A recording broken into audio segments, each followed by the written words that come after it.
Boa noite, irmãos. Boa noite. Convido os irmãos a estarem abrindo suas Bíblias para o Evangelho de Lucas, capítulo 1.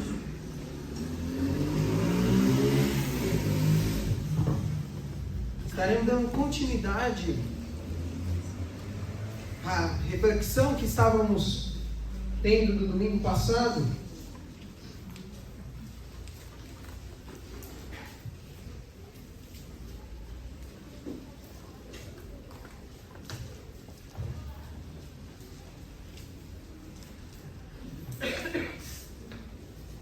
Evangelho de Lucas, capítulo 1, estaremos lendo dos versículos 5 ao 20.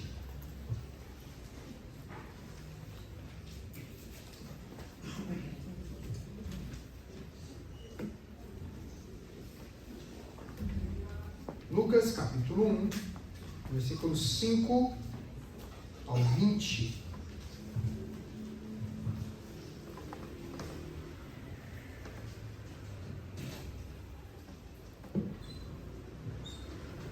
Acredito que todos já encontraram. Assim diz a palavra do nosso Deus. Lucas, capítulo 1, do 5 ao 20. Nos dias de Herodes, rei da Judéia, houve um sacerdote chamado Zacarias, noturno de Abias. Sua mulher era das filhas de Arão e se chamava Isabel. Ambos eram justos diante de Deus, vivendo irrepreensivelmente em todos os preceitos e mandamentos do Senhor. E não tinham filhos, porque Isabel era estéril, sendo eles avançados em dias. Ora, aconteceu que, exercendo ele diante de Deus o sacerdócio, da ordem do seu turno, coube-lhe por sorte, segundo o costume sacerdotal, entrar no santuário do Senhor, para queimar o incenso. E durante esse tempo, toda a multidão do povo permanecia da parte de fora, orando. E eis que lhe apareceu um anjo do Senhor, em pé, à direita do altar do incenso. Vendo-o, Zacarias turbou-se, e apoderou-se dele o temor. Disse-lhe, porém, o anjo: Zacarias, não temas, porque a tua oração foi ouvida. E Isabel, tua mulher, te dará à luz um filho, a quem darás o nome de João. Em ti haverá prazer e alegria, e muitos se regozijarão com o seu nascimento, pois ele será grande diante do Senhor. Não beberá vinho, nem bebida forte, e será cheio do Espírito Santo, já do ventre materno. E converterá muitos dos filhos de Israel ao Senhor, seu Deus. E irá diante do Senhor no espírito e poder de Elias, para converter o coração dos pais aos filhos, converter os desobedientes à prudência dos justos e habilitar para o Senhor um povo preparado. Então perguntou Zacarias ao anjo: Como saberei isso? Pois sou velho e minha mulher avançada em dias. Respondeu-lhe o anjo: Eu sou Gabriel, que assisto diante de Deus, e fui enviado para falar-te e trazer-te essas boas novas. Todavia, ficarás mudo e não poderás falar, até ao dia em que essas coisas venham a realizar-se, porquanto não acreditastes nas minhas palavras, as quais a seu tempo se cumprirão. Vamos estar orando? Pai querido, muito obrigado por mais esse dia. Obrigado, Pai, por tua palavra. Nos ajude, Senhor, a confiar no que está escrito na palavra de Deus. Nos guie, Senhor, nos dê fé, aumente a nossa fé, para que nós possamos saber como lidar nas adversidades desse mundo. É isso que eu te peço e agradeço. Em nome de Cristo Jesus. Amém. Irmãos, estávamos conversando no domingo passado sobre essa questão, porque às vezes não acreditamos na palavra de Deus. Se fôssemos parar e refletir, isso deveria soar muito estranho aos nossos ouvidos. Estamos todos aqui na igreja, nesse momento para aprender a ouvir da palavra de Deus. E eu venho com essa pergunta: por que duvidamos? Por que não acreditamos? Nós não duvidamos, não estou dizendo que aqui alguém se levanta e fala: eu não acredito na Bíblia, eu não acredito na palavra de Deus. Não estou dizendo isso. Não é nesse aspecto. Como nós vimos, é que algumas vezes em nossas vidas, devido às situações que nos cercam, muitas vezes questionamos, duvidamos sim das palavras de Deus. Há situações que nos levam, muitas vezes, a duvidar do que Deus já nos prometeu. Sabemos o que temos que fazer, mas por causa das situações, muitas vezes, relutamos em obedecer a Deus. Isso também é uma forma de não acreditar. Porque se eu sei que a palavra de Deus é verdadeira e tenho que obedecê-la, por que algumas vezes nós relutamos? Eu sei que Deus quer para a minha vida, mas eu reluto. Eu estou duvidando da autoridade, ou estou questionando a autoridade suprema da palavra de Deus. E nós vimos no ano passado que o primeiro ponto é porque consideramos que já aprendemos muito sobre Deus. Muitas vezes nós já passamos por anos de carreira, conhecemos muito bem a Bíblia, e por causa disso acreditamos que já somos experientes na palavra de Deus.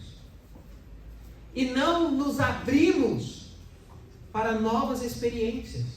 Acreditamos que já somos maduros o suficiente e queremos controlar aquilo e como Deus pode nos ensinar.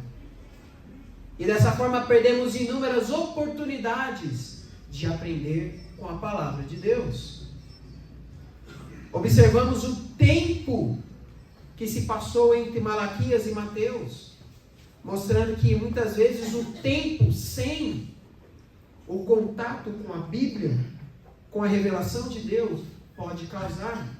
Zacarias era um sacerdote conhecedor da palavra de Deus, mas por causa que fazia 400 anos que Deus não se revelava ao seu povo, a sua memória, o seu conhecimento da palavra de Deus ficou em algo somente da sua memória. E ele só estava lembrando daquilo que ele tinha estudado. Também vimos, está passando aqui alguns. Opa. Agora sim. Também vimos que um outro motivo para não acreditarmos na palavra de Deus é porque nos dedicamos aos outros no serviço de Deus.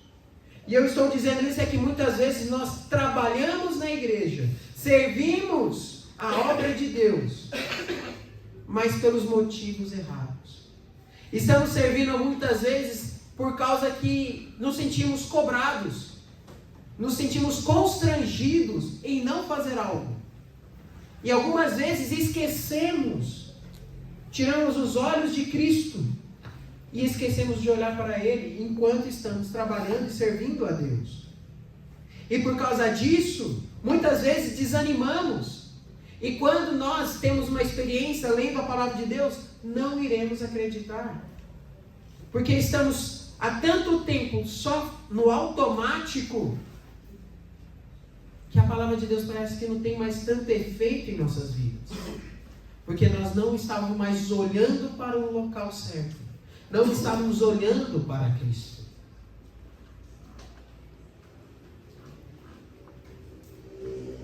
Tem vez que o controlezinho dá uma falhadinha, perdão. E hoje estaremos vendo o terceiro e último motivo. Porque às vezes nós não acreditamos na palavra de Deus. Que é porque confundimos o ceticismo com o estar em paz com Deus. Confundimos o ceticismo com estar em paz com Deus. E aí entra a primeira questão: o que é ceticismo? Uma palavra complicada, mas o que significa? Ceticismo é simplesmente falta de fé, não acreditar em algo. Você não conseguir crer que algo é real. Isso é ceticismo, é a falta de fé. E muitas vezes, irmãos, nós vamos confundir não ter mais fé ou confiança em Deus com estar em paz com Ele.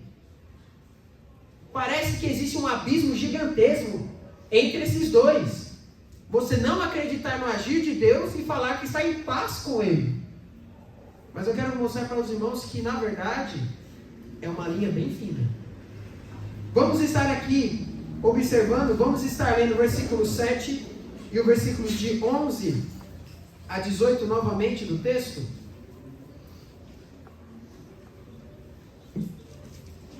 Para entendermos o porquê Zacarias já não estava mais acreditando no agir de Deus. Ele estava cético que aquela mensagem para ele era verdadeira. No versículo 7 diz: e não tinham filhos, porque Isabel era estéril, sendo eles avançados em dias. Agora o versículo 11 diz: eis que apareceu um anjo do Senhor, de pé, à direita do altar do incenso. Vendo-o, Zacarias turbou-se, e apoderou-se dele de temor. Disse-lhe, porém, o anjo: Zacarias, não temas, porque a tua oração foi ouvida, e Isabel, tua mulher, te dará à luz um filho, a quem darás o nome de João. Irmãos, observe aqui, nesses primeiros versículos, que o anjo está dizendo que em algum momento da vida desse casal, eles oraram por um filho. O anjo está dizendo: Zacarias, Deus ouviu as suas orações. Ou seja, tanto Zacarias como sua esposa, muito provável, por muito tempo, oraram desejosos por um filho. Mas algo acontece nesse meio entre as orações e a resposta de Deus. Que depois, lá no final dos versículos, quando nós estamos lendo, vamos estar continuando, percebemos que Zacarias agora não acredita. Ele está recebendo a resposta da sua oração, mas ele não crê. Ele acha que aquilo não é mais possível. Continuando o versículo, nós lemos o versículo 14. Em ti haverá prazer e alegria, e muitos se regozijarão com o seu nascimento. Pois ele será grande diante do Senhor. Não beberá vinho, nem bebida forte, e será cheio do Espírito Santo já no ventre materno. E converterá muitos dos filhos de Israel ao Senhor seu Deus. E irá diante do Senhor no espírito e no poder de Elias, para converter o coração dos pais aos filhos, converter os desobedientes à prudência dos justos, e habilitar para o Senhor um povo preparado. Então perguntou Zacarias ao anjo: como saberei isto? Pois eu sou velho e minha mulher avançada em dias. Irmãos, você está orando por um filho e recebe a notícia que você não vai só receber um filho, você irá receber um filho que será usado grandemente por Deus. Para Zacarias, que era um sacerdote, isso deveria ser um motivo da maior alegria. Meu filho não vai somente seguir a minha carreira como um sacerdote, mas Deus vai usá-lo para transformar o destino da minha nação. Essa mensagem deveria trazer alegria, mas pelo contrário, não trouxe nada. Aqui o versículo 18 final mostra que Zacarias: Senhor, é impossível? Como isso vai acontecer? já sou velho, minha esposa também. Não há como. Irmãos, essa frase de Zacarias parece de alguém conhecedor das Escrituras? De um sacerdote que tinha que ensinar o povo de Israel sobre um Deus tão grandioso. Um povo de Israel que iniciou o povo com Abraão e sua esposa. E lembre, quando Abraão teve Isaque, eles também não podiam ter filhos. Também já eram avançados em dias. E mesmo assim, Deus realizou essa obra. Um sacerdote que tinha toda essa bagagem de conhecimento. Quando um anjo apareceu para ele, ele não acreditou. E o porquê? Irmãos, infelizmente, é comum ficarmos desanimados em desafios e projetos longos. Infelizmente, isso é muito comum. Pois é necessário muito empenho, muita dedicação, muita convicção, quando estamos buscando algo e sabemos que não temos o controle do tempo.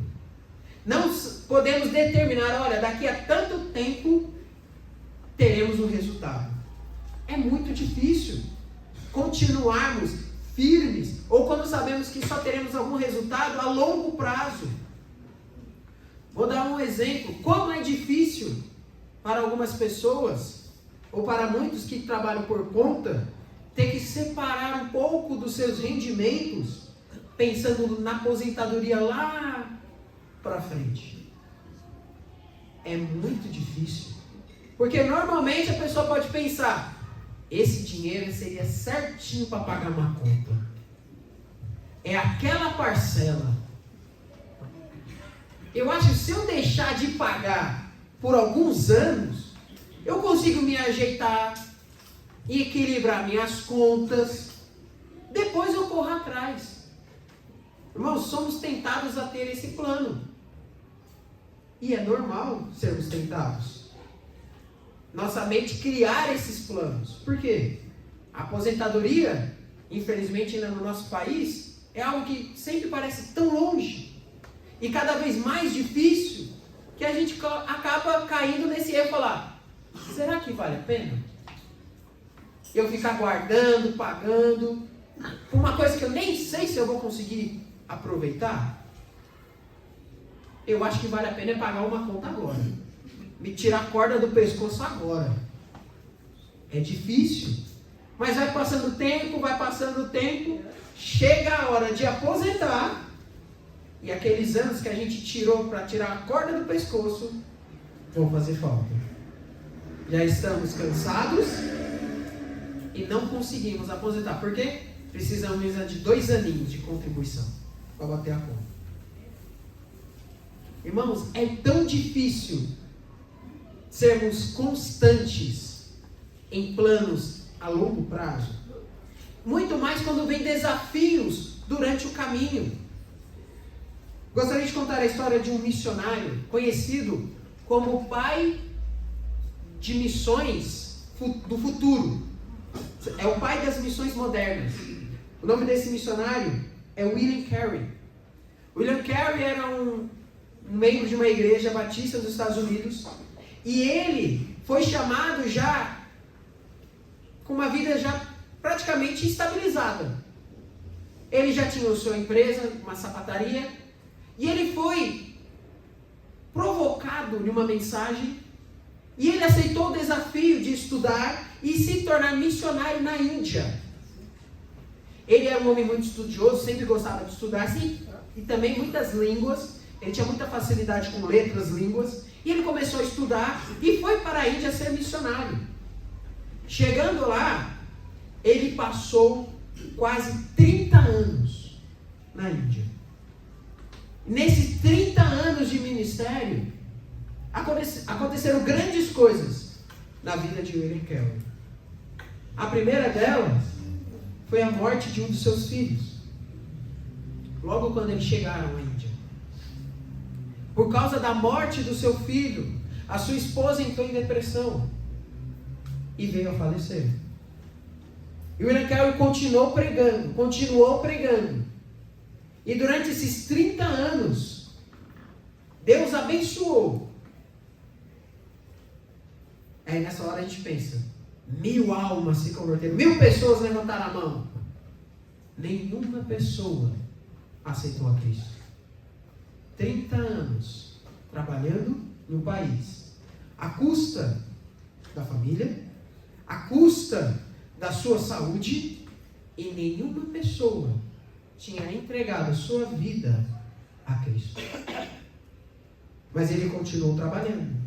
Ele era bom em línguas, ele começou a estudar a língua nativa, começou de pouco a pouco traduzir textos da palavra de Deus para o povo, melhorando a sua forma de se expressar, e foi trabalhando, e foi estudando, e foi crescendo, foi traduzindo a palavra de Deus para o povo indiano.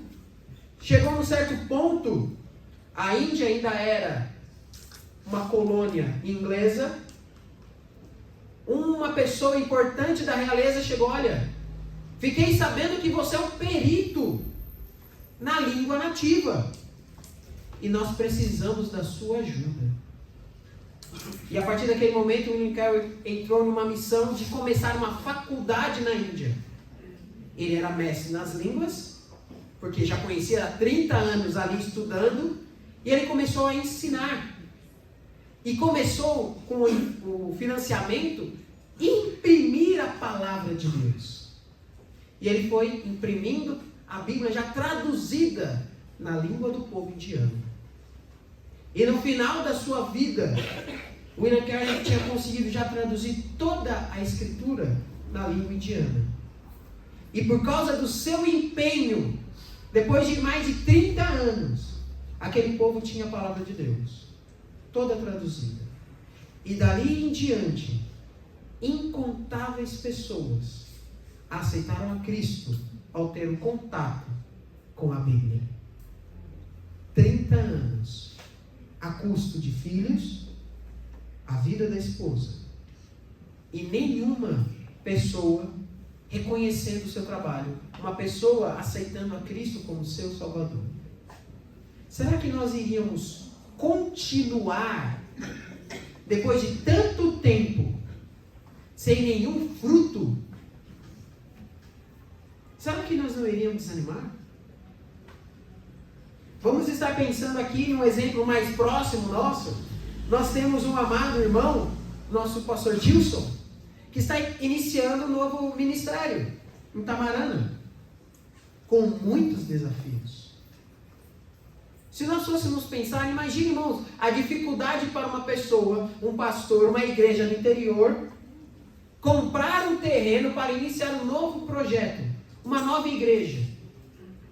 Onde essa igreja, a mãe, não tem recursos, muitas vezes, para manter o próprio prédio. Mas eles acreditaram que é a vontade de Deus iniciar uma nova igreja na cidade vizinha. E Deus tem abençoado os irmãos dia após dia, mas mesmo passando por muitas lutas. Algumas vezes o pastor Tício já comentou, dificuldades não ter recursos, mas no dia de pagar, o recurso estava lá.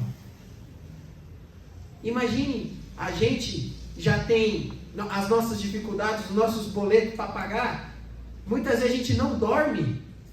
Imagine você pensando que você tem que pagar um terreno inteiro e não tem um centavo na conta. Será que nós iríamos dormir tranquilos? Irmãos, é muito difícil. E é por isso que muitas vezes nós precisamos lembrar e valorizar os nossos missionários. Pessoas que saem do seu lar, do seu país, do seu conforto para ir em outro local, sem uma rede de apoio, e fazem coisas extraordinárias, mesmo a custo de muitas lutas, de muitas vezes não sabendo como conseguiram. Eu lembro da vez quando nós estávamos apoiando o missionário Adriano, na nossa campanha missionária, e nós anunciamos que iríamos ajudá-lo e enviaríamos uma oferta para ele na data estipulada. E ele já tinha, só por essa notícia, já estava muito feliz, agradecido à igreja. Ele mandou vídeos, cartas agradecendo à igreja naquela época. Só que até aquele período ele ainda tinha que dar continuidade ao tratamento do Tomás. E todas as vezes que ele precisava ir para outra cidade, ficar instalado em um hotel para fazer o tratamento do seu filho, ele me falava, o dinheiro estava lá. Eu ia dormir, a conta zerada. No dia de viagem, eu tinha o dinheiro da gasolina. Chegava na cidade, tinha o dinheiro do hotel. Só Deus. Mas imagine se nós tivéssemos que passar isso, irmão, todos os dias. Zacarias já estava desanimado. Ele orava a Deus. Senhor, eu queria um filho. Eu queria muito alguém para ensinar a minha profissão. Eu queria alguém, um filho, para que fosse uma bênção na vida das pessoas à minha volta. E Deus responde. Mas ele não acredita mais no Deus Todo-Poderoso que ele mesmo ensinava. Irmãos, é por isso que eu digo que algumas vezes nós sim, não acreditamos na palavra de Deus. Porque nós usamos as nossas experiências como base. E falamos, olha, na minha vida isso nunca aconteceu. Então, não vai mais acontecer. Já orei tanto e nada. Então, eu acho melhor parar. E aí que está a questão, irmãos. Mas para não nos frustrarmos, desenvolvemos um sistema de defesa. E esse sistema de defesa está nessa frase. Entreguei nas mãos de Deus. Muitas vezes, quando nós dizemos essa frase, infelizmente, não utilizamos elas da maneira correta. O que essa frase deve significar? Vamos observar aqui. Ela, em primeiro lugar, não deve significar que desistimos ou cansamos de esperar uma resposta favorável da parte de Deus. E por isso não vamos mais orar sobre isso. Muitas vezes nós criamos esse sistema de defesa e falamos, olha, eu entreguei nas mãos de Deus. Deus sabe do meu coração, Deus sabe o que eu quero, então eu entreguei para Ele. Mas nós paramos de orar. Ouvimos aqui antes que Deus, Ele quer ouvir as nossas orações. Mas muitas vezes, porque a resposta ou não é favorável ao meu pedido, ou está demorando, eu falo, olha, já orei, já fiz a minha parte, não vou orar mais. Entreguei na mão de Deus. Mas na verdade, nós nem acreditamos que essa resposta virá. E só estamos usando essa frase para nos defender, para ser um consolo dentro dos nossos corações. Para que talvez um rastro, uma linha de esperança ainda possa existir. Mas dentro de nós falamos, já orei, já não tem mais isso, não tem mais salvação, não tem mais jeito. Talvez os irmãos tenham alguma oração assim, que já oraram tanto e já nem acreditam mais na resposta. Não uma resposta favorável, não uma resposta que nós queríamos, que o irmão queira. Pode ser por causa de alguém querido, a salvação de alguém, uma solução de um problema, tanto familiar, financeiro, de saúde. Existem tantas orações que nós fazemos a Deus que demoram a serem atendidas. E por causa desse tempo aos nossos olhos, nós desistimos. E criamos esse sistema de defesa. Eu entreguei nas mãos de Deus. E quando alguém chega até nós e fala, irmão, eu estou orando, hein? Não esqueci. Repetimos a frase. Ah, irmão, está nas mãos de Deus. Mas nós mesmos já abandonamos. Irmãos, quantas respostas de orações nós não teríamos aqui na nossa igreja, nas nossas vidas, se parássemos de orar. Inúmeras respostas de orações da nossa igreja, na nossa história, foram conquistadas através de anos de oração. Não foram dias, não foram semanas, anos. E muitas dessas talvez não aconteceriam, porque falamos, entregamos na mão de Deus e paramos de orar. Essa frase, entregamos nas mãos de Deus, ela deve significar que estamos confiando a Deus o sucesso ou não do nosso projeto e oração. E que vamos continuar firmes até o fim. E que daremos glória a Deus, independente da resposta que Deus nos der. Isso sim é entregar nas mãos de Deus. Continuar orando e falar: Senhor, essa é a minha vontade, mas seja feita a sua. Se o Senhor responder favoravelmente, muito obrigado. Era isso que eu queria. Mas se Deus não responder, obrigado, porque o Senhor ouviu e respondeu a minha oração. Irmãos, nós precisamos entender que a resposta das nossas orações não depende de nós. Está no controle de Deus. Na vigília nós comentamos que Deus respondeu negativamente a oração de Jesus.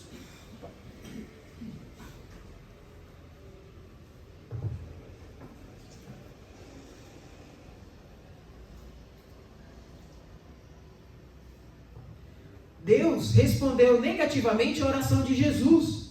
Quando Jesus sabia que ia ser entregue aos soldados, ele foi até o monte orar e pediu: Senhor, se puderes, afasta de mim esse cálice, mas seja feita a tua vontade.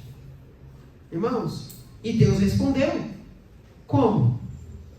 Com Judas, chegando com um exército e prendendo Jesus. Deus respondeu a oração, dizendo não. E vamos ser sinceros, o não de Deus para a oração do seu filho foi aquilo que nos traz hoje a esperança da salvação. Uma resposta não.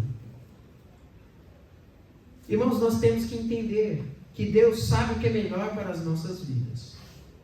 E lembrar disso dói. E é por isso que muitas vezes desanimamos. Eu estava vendo uma vez, conversando com uma pessoa, e ela estava dizendo: eu estava cantando uma musiquinha para as crianças, e a musiquinha começou a me dar uns tapas na cara. Porque eu estava cantando, parei, eu falei: nossa, eu não aceito isso aqui na minha vida não. Eu estava ensinando lá que Deus, estava ensinando as crianças, falando: olha, Deus pode responder com sim, não e espere. Nossa, eu só gosto de ouvir o sim. E eu cantando, querendo ensinar as crianças e... nossa, estava tomando um tapa toda hora que eu cantava. Fiquei com uma vergonha. Irmãos, muitas vezes essas verdades nós transmitimos desde o início da nossa jornada cristã. Mas são lições fundamentais que sempre são difíceis a todo instante. Porque nós precisamos a cada dia reconhecer que somos pequenos, que não temos o controle de nada, não temos controle das nossas vidas. E isso é difícil. Quanto mais crescemos, quanto mais responsabilidade nós temos, começamos a acreditar que nós podemos fazer a nossa vontade, porque temos condições, e na hora de orar, temos que lembrar: eu não sou nada. Essa oração só vai ser respondida do jeito que eu quero, que eu estou orando, se Deus quiser. Eu posso orar, posso me humilhar, mas se Deus sabe que essa resposta não será a melhor para a minha vida, Ele vai dizer não. E isso é difícil. Sempre ter isso no nosso coração. Eu preciso orar, mas eu tenho que lembrar, é Deus que vai responder. Irmãos, e por causa desse sistema de defesa, nós normalmente, como eu venho falando, esquecemos, paramos de orar. E até começamos a duvidar que Deus pode responder essa oração, essa questão. Mencionamos também lá na vigília, que nós temos o péssimo hábito de dividir a nossa vida em vida secular e vida espiritual. Eu leio alguns livros seculares e leio a Bíblia, livro espiritual. Eu tenho um trabalho secular e tenho meu trabalho na igreja. Irmãos, Deus nos salvou por inteiro. Toda a minha vida é de Deus. Se eu entreguei a minha vida a Ele, eu não posso querer dividi-la. Não tenho controle de nenhuma dessas partes. Tanto a minha vida profissional como a vida espiritual precisam ser entregues a Deus. É Ele que vai decidir o que é melhor para mim, mesmo que isso seja difícil. Mas essa situação está tão complicada. E é por isso que muitas vezes nós precisamos lembrar de versículos como esse. Efésios capítulo 3, versículos 20 e 21, que diz: ora, aquele que é poderoso para fazer infinitamente mais de tudo, do que tudo quanto pedimos ou pensamos, conforme o seu poder que opera em nós. Nessa primeira parte, nesse primeiro versículo, irmãos, observe que Paulo está escrevendo dizendo: nós oramos para alguém que é infinitamente mais poderoso do que nós. Ele pode realizar tudo, mas conforme o seu poder que opera em nós. Lembre, Deus não precisa de nenhum de nós, mas Ele escolheu agir nesse mundo através de nós. Ou seja, Deus está esperando as nossas orações. Deus está esperando a nossa dedicação à sua obra. Deus está esperando que nós, aqueles que confiam na sua palavra, façam a sua parte. Ele está pronto para fazer a dele. Mas Ele deseja nos usar. Mas para isso nós precisamos acreditar nas palavras de Deus. E aí entra a segunda parte do versículo. A Ele seja a glória na igreja e em Cristo Jesus, por todas as gerações, para todos sempre. Amém. Irmãos, independente da resposta, precisamos adorar a Deus. Precisamos glorificar o nome dEle. Mesmo que a resposta de Deus seja contrária àquilo que queremos. Porque Ele é o poderoso. Por que às vezes não acreditamos na palavra de Deus? Motivos? Sou auto-espiritual, já sei tudo que necessito, e por isso, novos ensinamentos não são tão necessários para a minha vida. Me dedico tanto na obra, mas com os motivos errados,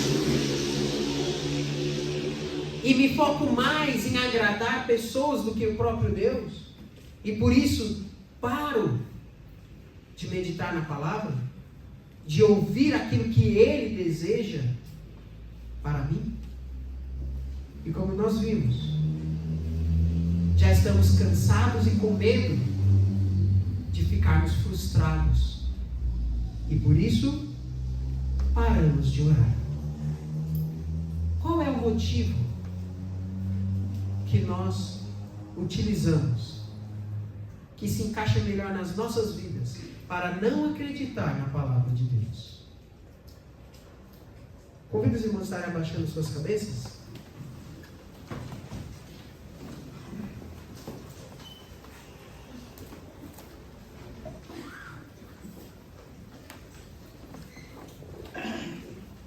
E estar refletindo nessa verdade. Existe alguma situação que eu não busco a Deus? Será que existe alguma situação que Deus está me orientando a fazer algo, mas eu estou relutante? Será que eu já desisti? Ou nem acredito mais numa resposta de oração? Eu valorizo a oração? Zacarias estava tendo o privilégio de receber a mensagem de Deus. Um homem conhecedor das palavras, conhecedor da Bíblia. Mas quando ouviu a resposta da sua oração, todo aquele conhecimento ele não conseguiu colocar em prática, por causa da tristeza, do medo que estava dentro do seu coração. Que nós possamos, irmãos, remover essas barreiras, remover aquilo que nos impede de confiar na palavra de Deus. Se Deus diz que nós devemos afastar algumas práticas que são pecaminosas, eu devo afastar. Se Deus diz que eu tenho que começar a evitar certas coisas, que devo começar a fazer certas coisas, eu devo fazer. Se Deus diz que eu preciso servi-lo, porque Ele é fiel e justo, eu devo servi-lo. Se Deus diz que eu tenho a obrigação e o dever de testemunhar do Teu nome e do Teu amor, eu devo fazer. E nós fazemos isso não porque a igreja manda, não porque o pastor está aqui na frente dizendo, não porque eu estou constrangido com algum irmão. Eu faço porque eu acredito no meu Salvador. Eu acredito que Ele, da mesma forma que era poderoso para me salvar, Ele é poderoso para cuidar da minha vida. E eu devo total obediência a Ele. Hoje nós tivemos a ceia. O momento que nós, nesse memorial, falamos que estamos esperando a volta de Jesus. Que estamos ansiosos. Por isso que falamos, Maranata, ora vem, Senhor Jesus. Mas será que se Jesus voltasse hoje, Ele nos veria como crentes que acreditam na sua palavra, que estavam fazendo de tudo para obedecê-lo? Temos que pensar naquilo que nós dissemos, naquilo que nós falamos, porque Deus leva muito a sério a sua palavra. Que nós possamos pensar nisso. E se você tem alguma dificuldade em confiar, acreditar nas palavras de Deus, eu quero dizer que eu vou orar por você. A igreja vai orar para que você possa confiar a cada dia mais no seu Deus, nas palavras do seu Deus, para que você tenha uma vida mais feliz nesse mundo, porque você está abaixo do controle e da vontade de Deus.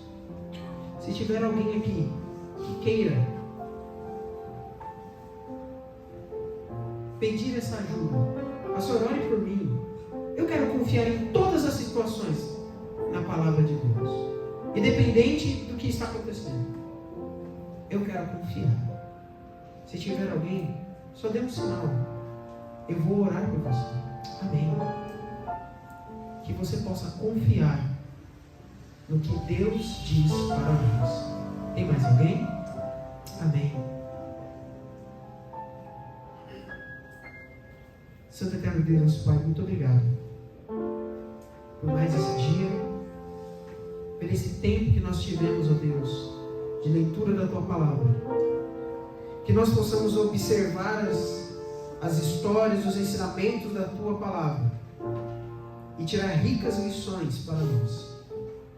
Que nós possamos acreditar em tudo que a Bíblia nos diz, sabendo que ela é poderosa, ela é perfeita para nos instruir nesse mundo. Nos ajude, Senhor, a confiar no Senhor, como os versículos que nós lemos, porque o Senhor é infinitamente mais poderoso de tudo quanto aquilo que pedimos ou pensamos. Nos guie, Senhor, nos dê essa tranquilidade de entregar todos os nossos problemas, todas as nossas ansiedades no Teu altar, sabendo que o Senhor dará a resposta a seu tempo e da maneira perfeita. Nos ajude, Senhor, nessas lutas que temos todos os dias das nossas vidas. É isso que eu te peço e agradeço. Em nome de Cristo Jesus. Amém. Amém. Irmãos, o nosso culto está encerrando. Assim que o piano terminar de tocar, estaremos encerrados. Que todos tenham uma boa semana, que Deus nos abençoe.